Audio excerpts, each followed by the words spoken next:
Good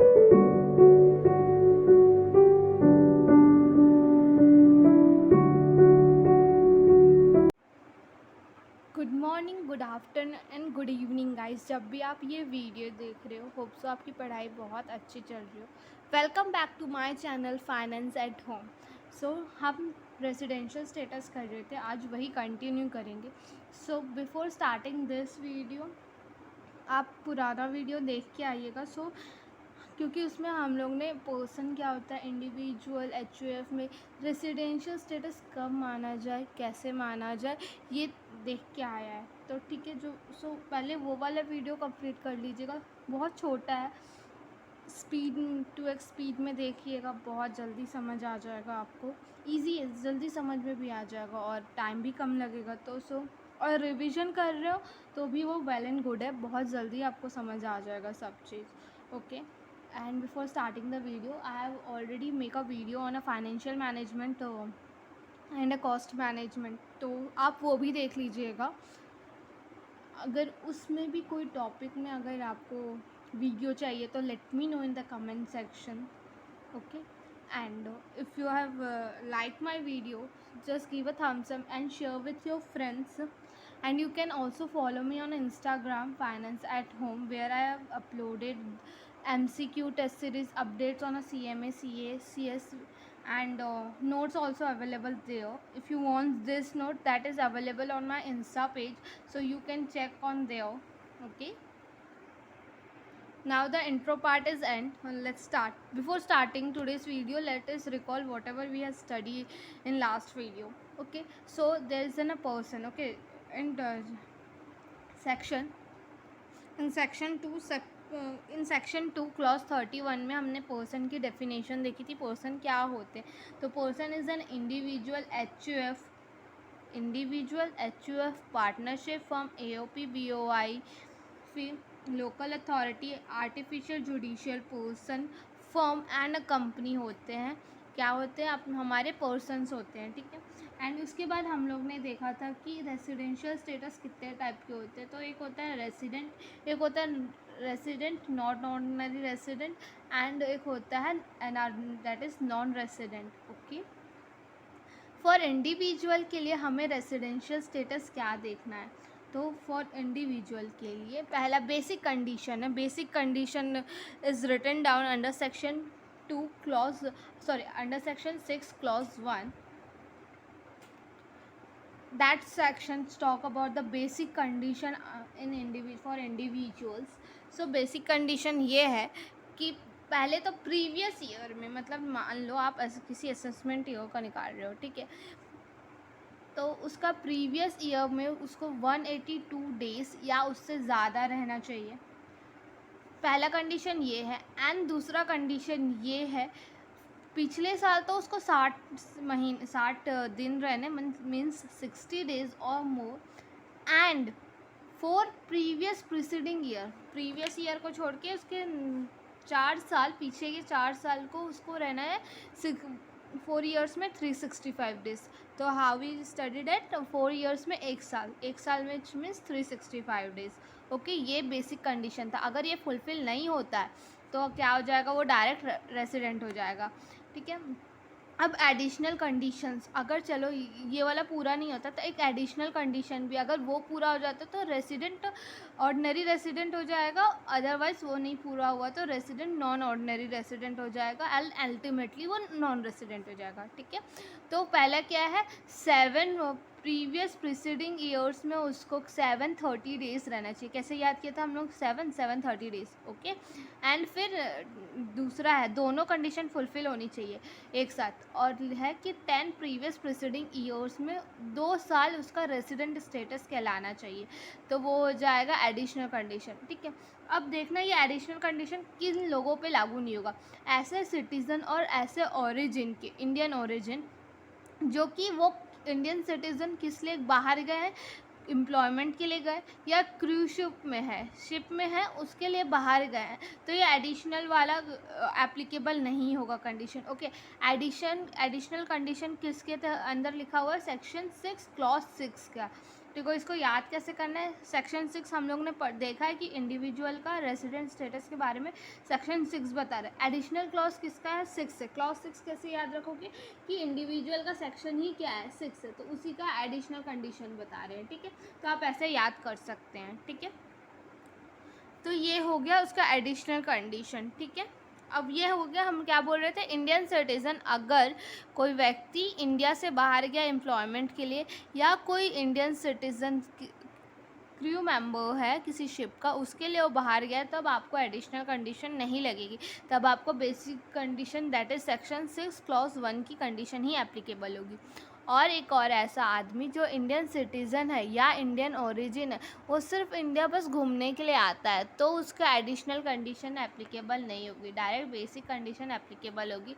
उसमें वो resident हुआ तो ठीक, नहीं हुआ तो फिर आपका क्या हो जाएगा, डायरेक्ट नॉन रेसिडेंट हो जाएगा। उसके बाद हम लोग ने HUF पढ़ा। HUF में ये था कि अगर आपकी HUF का प्लेसमेंट, कंट्रोल एंड मैनेजमेंट पूरा इंडिया में या पार्शली इंडिया में, तब तो आप रेसिडेंट, अगर नहीं है तो नॉन रेसिडेंट है। अगर कर्ता को देखना है, ठीक है, कर्ता, क्योंकि HUF में कर्ता कौन होता है, मतलब एक ही इंसान होता है, तो एज एन इंडिविजुअल अगर उसका स्टेटस देखना है तो एडिशनल कंडीशन का जो स्टेटस है वो एप्लीकेबल हो जाएगा। Okay, now we start today's lecture, that is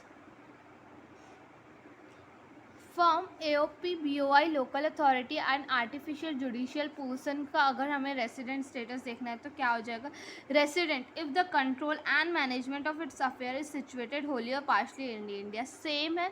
अगर नहीं है तो क्या हो जाएगा, non resident. Company, resident and non resident. Company एक तो इंडियन कंपनी होनी चाहिए, अगर ये नहीं है तो उसका प्लेस ऑफ इफेक्टिव मैनेजमेंट कहाँ होना चाहिए, इन दैट ईयर इंडिया में होना चाहिए। अगर नहीं है तो फिर वो क्या हो जाएगी, नॉन रेसिडेंट हो जाएगी, ठीक है। Place of effective means a place where key management and commercial decision that are necessary for the conduct of the business of an entity as a whole are in substance made, ठीक है।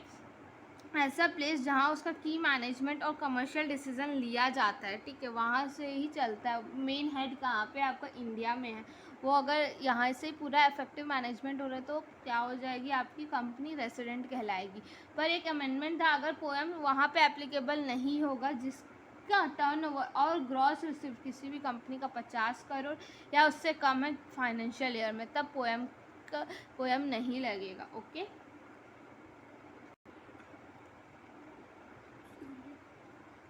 सो form an AOP BOI local authority artificial judicial person के लिए क्या है, अगर उनका control and management India में हो रहा है तो ठीक है, वरना नॉन रेसिडेंट। कंपनी के लिए क्या होना चाहिए, इंडियन कंपनी हो तो वेल एंड गुड, नहीं है तो उसका प्लेस ऑफ इफेक्टिव मैनेजमेंट कहाँ होना चाहिए, इंडिया का। अगर नहीं है तो वो क्या हो जाएगा, नॉन रेसिडेंट हो जाएगा। पोएम मतलब जिसका की मैनेजमेंट मतलब मेन हेड कहाँ पे होना चाहिए, इंडिया में होना चाहिए तो चल जाएगा, अदरवाइज नहीं चलेगा। और एक और चीज़ है, पोएम अगर किसी कंपनी का 50,000 मतलब 50 करोड़ से कम है, 50 करोड़ और उससे कम है, क्या क्रॉस रिसिप्ट या टर्नओवर कम है, तो उनको पोएम देखने की ज़रूरत नहीं है। ओके, एक क्वेश्चन डिटरमाइन करना रेसिडेंशियल स्टेटस मिस्टर एक्स का, जो कि क्या है, इंडियन सिटीज़न है, इज़ एम्प्लॉयड इन XYZ। अब देखो इंडियन सिटीज़न है तो आपको पहले ध्यान क्या आना चाहिए, दोनों बेसिक कंडीशन लगेगा, ठीक है, एक तो बेसिक और एडिशनल कंडीशन लगेगा, ठीक है। बट ये भी याद रखना साथ में कहाँ पे एडिशनल कंडीशन नहीं लगेगा, इंडियन सिटीज़न तो है हो, बट अगर वो बाहर जा रहा है एम्प्लॉयमेंट के लिए या क्रू मेंबर है किसी भी शिप का, तो वहाँ पे नहीं लगेगा। और इंडियन सिटीज़न बस घूमने के लिए आ रहा है तो एडिशनल कंडीशन नहीं लगेगा।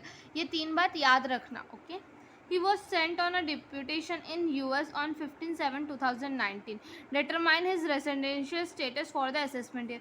डिप्यूटेशन मतलब उसको मतलब बोला जा रहा है बाहर जाने के लिए, तो जा रहा है, ठीक है, ठीक है।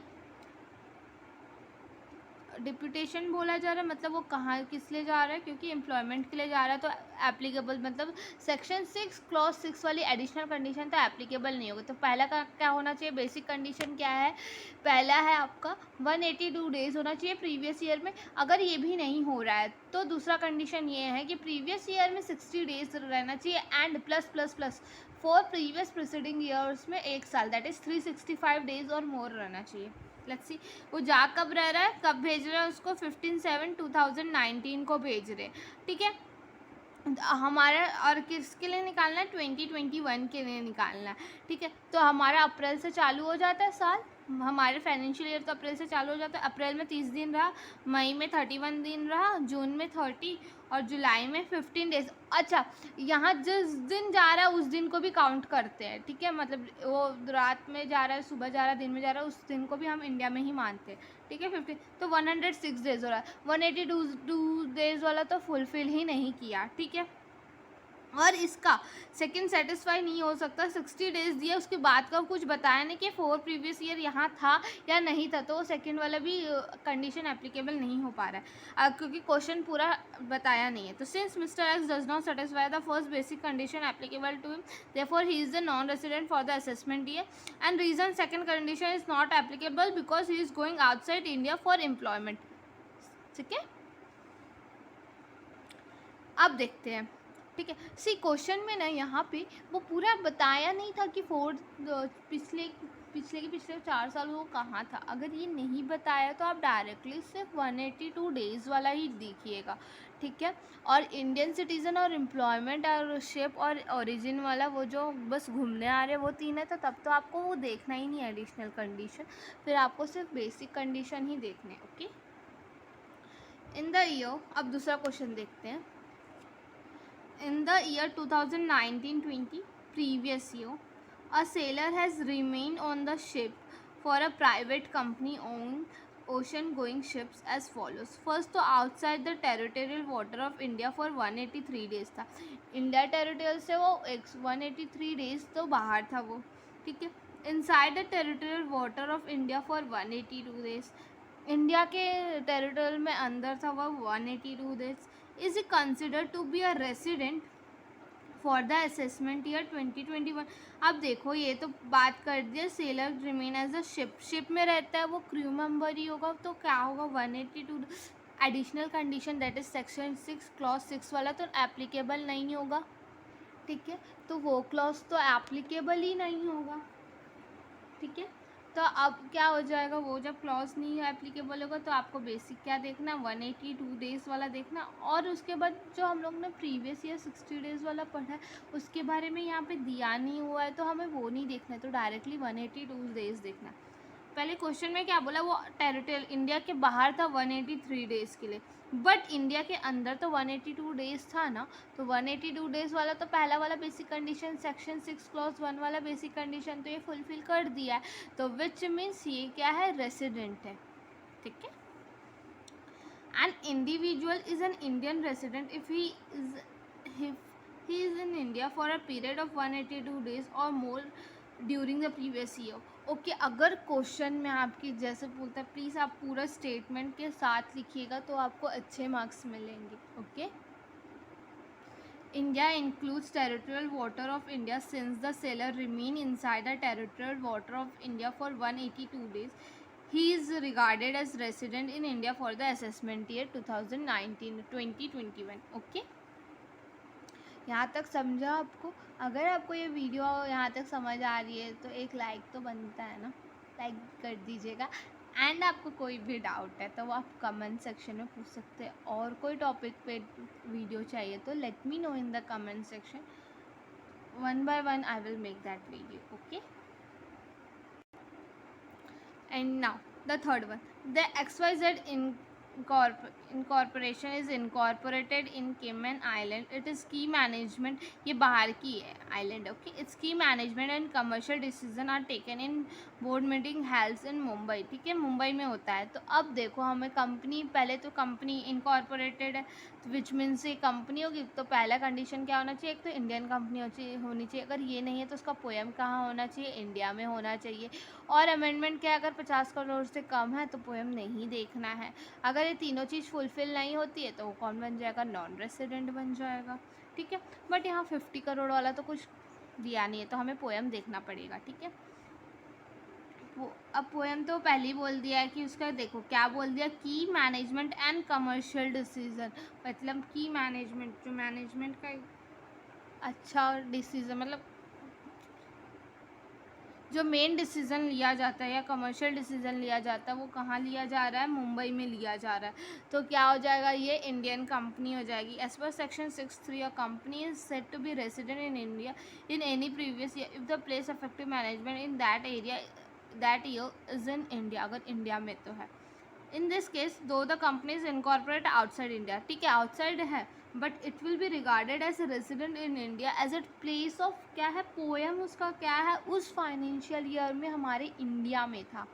देखो पिछले साल उसने क्या किया हमें नहीं जानना. इस साल मतलब जिस साल का आप टैक्स कैलकुलेट करने वाले हो उस साल में अगर वो इंडिया में अगर के डिसीजन और मैनेजमेंट उसका इंडिया में है तो हम उसको मान लेंगे उस साल के लिए वो इंडियन कंपनी है. Relevant financial year is in India since it's a key management and commercial decision are taken its board meeting held in Mumbai. Okay. Hope so आपको ये क्वेश्चंस तीनों समझ आए हो. अगर कोई भी डाउट हो किसी भी क्वेश्चन में तो आप कमेंट सेक्शन में पूछ सकते हैं. ओके, सो नाउ आगे बढ़ते हैं. Section 5 clause 2 scope of total income. दायरा क्या है टोटल इनकम निकालने का. अभी तो हमें पता चल गया रेसिडेंट कौन है, नॉन रेसिडेंट कौन है, रेसिडेंट नॉन ऑर्डिनरी रेसिडेंट कौन है. बट ये कौन बताएगा कि कौन सा टैक्स उनको लगना चाहिए और कौन सा टैक्स नहीं लगना चाहिए. क्योंकि देखो नॉन रेसिडेंट तो आएगा ना घूमने के लिए, तो हमें क्या पता कि उसका कौन सा टैक्स हमें उसको लगाना है, कौन सा टैक्स नहीं लगाना है. ठीक है, अब देखो जैसे हमने कंपनी का भी पढ़ा.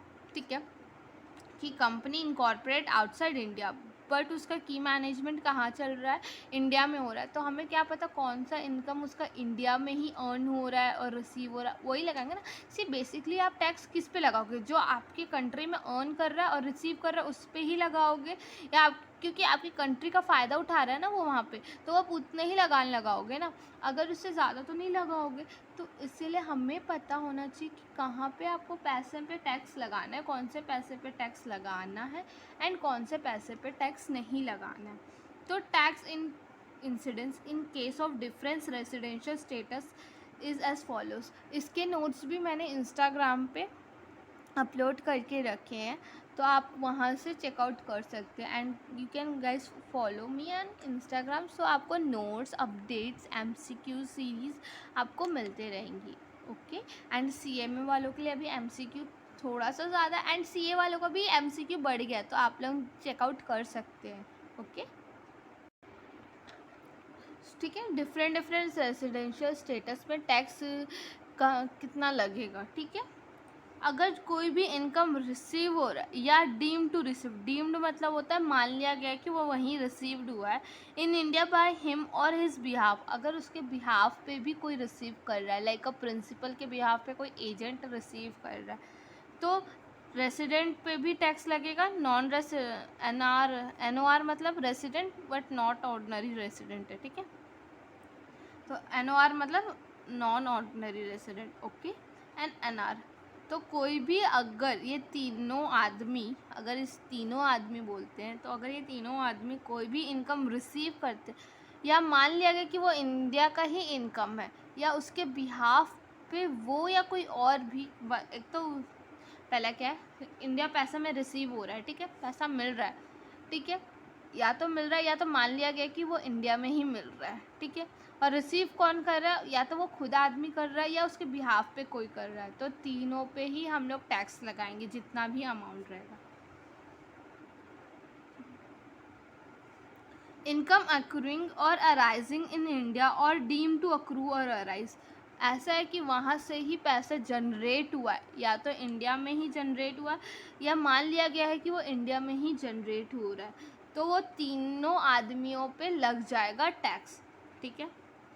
इनकम विच अक्रू और arise outside India other than the covered in case of 1 and 2, मतलब कोई ऐसा इनकम है जो अक्रू और अराइज हो रहा है इंडिया के बाहर, इन दोनों को छोड़ के, तब अगर रेसिडेंट है तब तो उसको लगेगा ही ना, क्योंकि एक तो तुम इंडिया में रहते हो ना, भले तुम बाहर से ही पैसा क्यों नहीं मिल रहा हो आपको, ठीक है। आप मान लो आपने बाहर कहीं इन्वेस्टमेंट किया, वहाँ से पैसा आ रहा है, ठीक है, तो आप ये नहीं बोल सकते कि वो बाहर का पैसा, क्योंकि आप तो रेसिडेंट इंडिया के हो ना, ये वहाँ पे ही यूज़ करोगे ना वो पैसा, ठीक है। तो वो क्या हो जाएगा, रेसिडेंट वाले को टैक्स लग जाएगा, बाकी दोनों को नहीं लगेगा, ठीक है। इनकम विच अक्रू और arise outside India from a business, देखो अब तो पहले तो एज एन इंडिविजुअल की बात हो गया, अब बात कर रहे बिजनेस या प्रोफेशन के लिए जो कंट्रोल्ड होता है इंडिया में, ठीक है। बिजनेस और profession any one setup in India, ठीक है। तो क्या हो जाएगा, ये दो लोगों पे तो लग जाएगा, रेसिडेंट और नॉन ऑर्डिनरी रेसिडेंट पे तो लग जाएगा, ठीक है, टैक्स, बट ये नॉन रेसिडेंट पे टैक्स नहीं लगेगा, ठीक है। As an individual non resident पे टैक्स नहीं लगेगा। Income earn and received outside India but later on remitted to India, ठीक है। पहले तो क्या हुआ, इंडिया के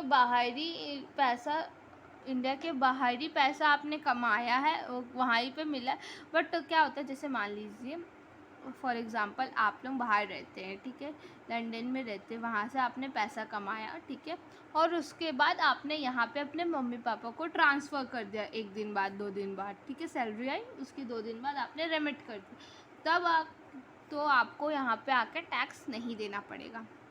past untax profit not taxable as a related to the previous year profit, जो भी प्रीवियस ईयर के प्रॉफिट पे टैक्स लगा होगा ना, उसका टैक्स नहीं लगेगा, ठीक है। जो भी प्रीवियस ईयर के प्रॉफिट होंगे उस पर टैक्स नहीं लगेगा। एग्रीकल्चर इनकम एग्जम्प्ट इनकम है हमारा अंडर सेक्शन 10 क्लॉज 1 के तहत, तो किसी एग्जम्प्ट इनकम पे टैक्स लगता ही नहीं है। Dividend from domestic company exempt under section 1034, dividend जो डोमेस्टिक कंपनी को मिल रहा है वो एग्जम्प्ट रहता है, क्योंकि डिविडेंड से पहले ही आपका टैक्स कट गया रहता है, तो डबल टैक्सेशन ना हो, इसलिए हम लोग डिविडेंड जो भी डोमेस्टिक कंपनी से मिलता है उसे हम किसी को भी टैक्स नहीं करते, और एग्जम्प्ट इनकम पे याद रखना कभी भी टैक्स नहीं लगता है, okay.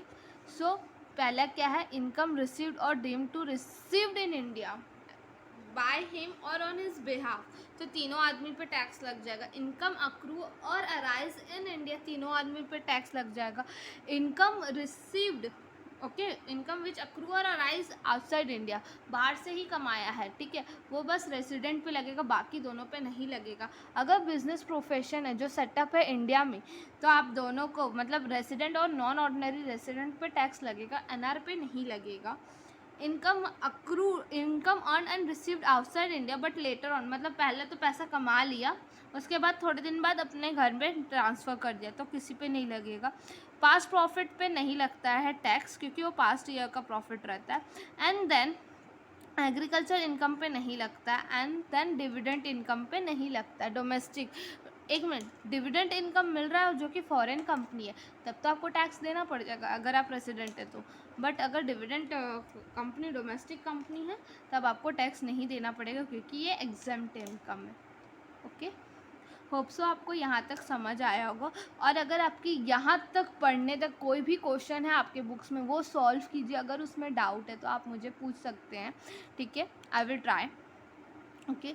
And if you any doubt you can ask to me in comment section में पूछ सकते हो, या मेरे इंस्टाग्राम के पेज में मैसेज ड्रॉप कर सकते हो आप लोग, ठीक है। And if you like the video give a thumbs up, यहाँ तक देख लिया है तो एक लाइक तो बनता है, and share with your friend.